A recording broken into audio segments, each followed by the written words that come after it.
My purpose in creating this DVD is to introduce to you some really creative uses for the Photoshop tools. The intention is to make this DVD an introductory lesson for beginners, but also it's applicable to people who consider themselves intermediate, and even for people who have known Photoshop for quite a while and think of themselves as advanced. You might ask, well, how can one DVD be for beginners as well as advanced? The answer is that you may know, for example, how to use the clone tool. You've been using it perhaps even for years. But there's some very, very creative uses for the clone tool that you may not have thought of. So for the beginner, I'll show how to use the clone tool, especially in conjunction with the healing brush. And then we'll think outside the box and show you some ways that you can use the clone tool that are very innovative and will expand your creativity with Photoshop.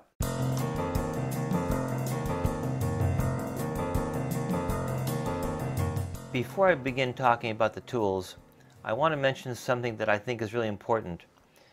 In Photoshop, there are many, many shortcuts. There are keyboard shortcuts, there are other kinds of shortcuts, and I think one of the most important to learn and know how to do are the shortcuts you can make in the Actions palette. So let me show you how to do that. The Actions palette is right here, and on your monitor, if it's not open, you can use the pull-down menu, Window, Actions, and that will open up the Actions palette. You've actually got the History palette and the Actions right here. So let's talk about the Actions right now. What the Action palette does is it gives you a button. Instead of going to a menu and doing this and then doing this, or sometimes there's you go here and then here and then here. It's, again, time-consuming and more hand movements. So all you have to do is make a little button here, and that brings up the dialog box so you don't have to go to the pull-down menu. To make an action, you begin with this little icon in the upper right-hand corner of the palette. You click on it and you go to button mode. It gives you this kind of box right here. Then you use the same little icon and now you go New Action. I'm going to put a new action in here, one that I use frequently, and that is black and white. Black and white is a way that you can convert color pictures into black and white. It gives you all kinds of options. We'll talk about that later. So I'm going to name it black and white, and I'll choose a color for the button, let's say blue. If you want to choose a function key, you can do it right here. These correlate to the F keys on your keyboard. I'm not going to do it because I don't use them. I go Record.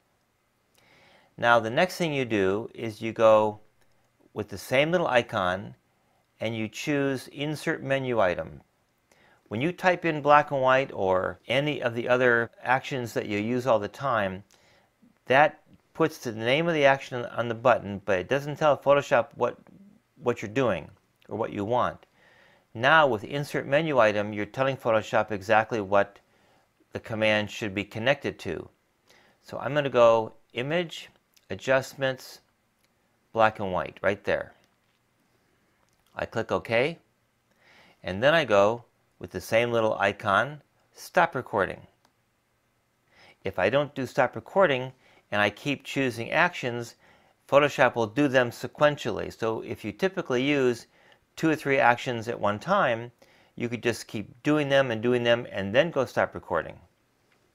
So now I go back to button mode, and there's black and white right there. So now I can choose black and white. It brings up the dialog box of the black and white command in Photoshop.